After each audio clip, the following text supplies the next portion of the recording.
बदलिब make in Odisha कनक्लेव्र ना नुआ ना हेब उत्कल इन्वेस्ट समिट एने आज इशारा देले शिल्प मंत्री संपत स्वाई सीआईआई पूर्वांचल परिषद बैठक में जोगदेवा अवसर में शिल्प मंत्री संपत स्वाई कहते जे राज्य में 2.5 लाख कोटी टंकार पुंजीनिवेश आने योजना कराଯାଇଛି। उत्कल इन्वेस्ट समिट जरिया पुंजीनिवेश आने लक्ष्य रखाଯାଇଛି। तेबे Utkal invest summit make in Odisha कनक्लेव्र नुआ ना कि बोली प्रश्न में मंत्री कहते यह आगकू हेब हेले जणाई दियाजिबो बोली से कहते।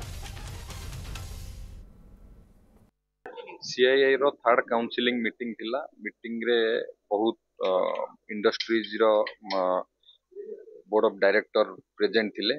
एटी विभिन्न विषय रे आलोचना हला किपरि भाबरे ओडिसा रे नुआ नुआ शिल्प आसीबो एवं हमर जहा मैंडेट अछि किबोली भाबरे ओडिसा को आगु को नबा पई हमर डोमेस्टिक इन्वेस्टमेंट रे 2.5 लाख करोड़ रो इन्वेस्टमेंट किपरि आसीबो एवं हमर एफडीआई फंड $2 मिलियन रो एसो विषय रे आलोचना हला एवं ता सहित हमर जो प्रयास अछि स्टार्टअप बिजनेस को किबोली भाबरे प्रोत्साहित करिवु एवं जो इंडस्ट्रियल कॉरिडोर अछि राउरकेला संबलपुर हमर धामरा पारादीप बालेश्वर धामरा पारादीप इंडस्ट्रियल कॉरिडोर 2027 भितरे ताकू आहुरी विकसित करिवु एवं विभिन्न विषय आलोचना हला ओडिशा रे किपरि भाबरे शिल्प क्षेत्र आगु को दिबो से विषय आलोचना हला।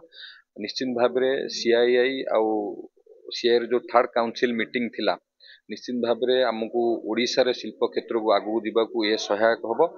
सेति पई हम सरकार प्रयास करिवो जो 2.5 लाख करोड़ अछि आमे ताकू विभिन्न उत्कल इन्वेस्ट समिट माध्यम रे एवं विभिन्न प्रकार माध्यम रे हमें ताकू आनिबा को चेष्टा करिवो। ए दिगरे सरकार काम करिवो आगामी दिन में।